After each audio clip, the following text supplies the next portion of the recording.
What's up mga ka-TV?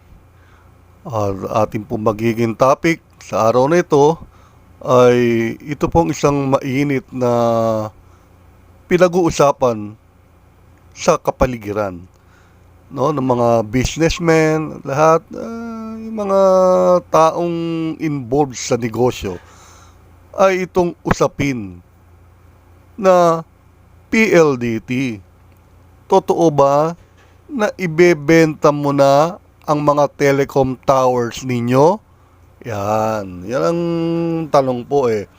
Sapagkat alam po naman natin, ang PLDT ay isa sa mga pinaka malalaking telco companies na po. Kung hindi man pinakamalaking telco company dito sa Pilipinas. Ngayon ay pinag-iisipan niya ibenta yung kanyang mga telecom towers.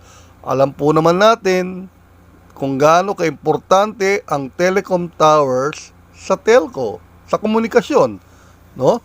So, bakit kaya pinag-iisipan ito ng PLDT na ibenta? Yan. So, atin pong alamin kung bakit po, no?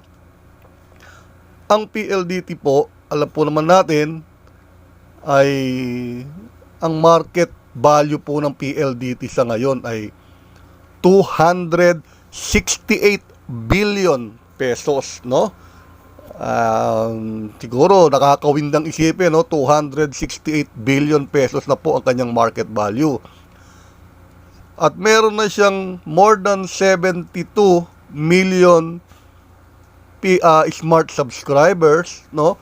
At 3.3 million PLDT subscribers, no?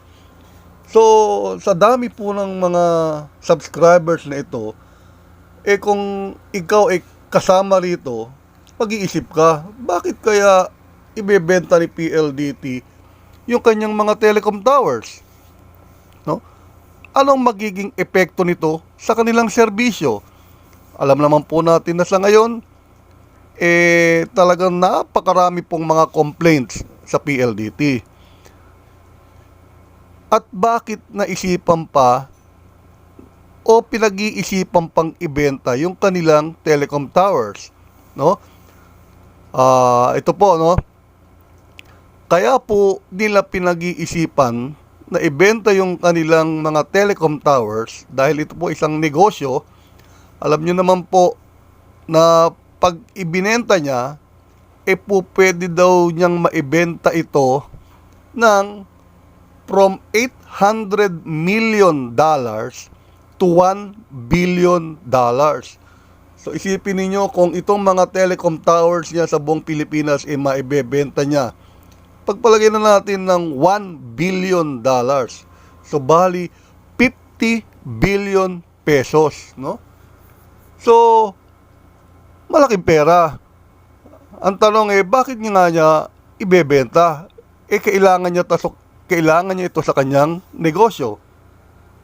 So, ganito po. Ang PLDT naman po, bago niya ito ibenta o pag-isipan na ibenta, papasok po siya sa isang agreement, no?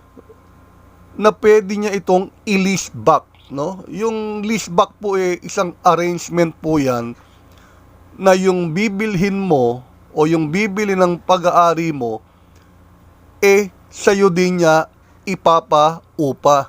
Ibig sabihin, kumbaga sa madaling salita, parang bahay po, yung bahay mo ibebenta mo, bahay at lupa mo ibebenta mo, pero magkakaroon kayo ng agreement nung nakabili na sa'yo lang ipapaupa yung bahay, no?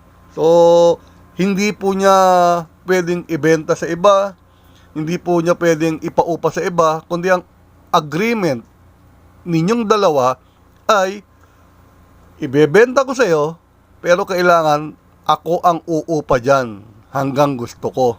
Yun po ang agreement, leaseback agreement nila. So kung iisipin natin, pag binenta niya, kumita siya ng 50 billion pesos at pagkatapos uupahan niya ito no? Ipagpalagay na nating magkano ba sa loob ng isang taon, no? Kung uupa siya mga 50 million pesos isang taon. So, kung 50 million isang taon, naku, napakatagal po, no? Bago maubos yung 50 billion pesos niya. So, ibig sabihin, kung iisipin po natin, ito ay isang business strategy, no? Na ibebenta niya, pero kailangan, ang usapan nung bibili, hindi niya pwedeng ipaupa, hindi niya pwedeng ibenta, kundi kailangan siya, si PLDT din ang uupa, no?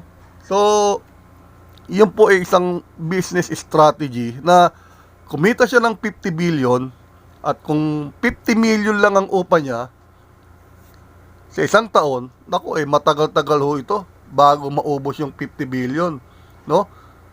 So, ibig sabihin, magagamit na niya kagad yung 50 billion pesos. Pwedeng sa expansion ng kanilang mga kable, mga fiber, buong Pilipinas talagang papalibutan na nila ng fiber optic cables at mga bagong equipment, no? Siguro magdadagdag pa sila ng mga tao nila, empleyado, magdadagdag ng contractors para matugunan yung mga complaints ng subscribers. So kung titingnan po natin, isa po itong business strategy. So, pag-isipan lang po natin, ito ba'y makakabuti sa mga subscribers o hindi? Pero sa ngayon po, pinag-uusapan pa po nila ito, no? Wala pa pong desisyon. So, pinag-uusapan pa nila kung itutuloy nila o hindi. Sapagkat sa pakiwari daw po nila, mas maganda siguro ang kanilang makukuhang benepisyo kung sa ganitong arrangement na ibenta pero sila ang uupa ng mga towers din nila. So, yun po. At abangan po natin kung ano mangyayari sa mga susunod na araw o linggo, kung ito ba'y matutuloy o hindi. So, sa muli, ito po ang inyong lingkod, David Roman TV. Bye!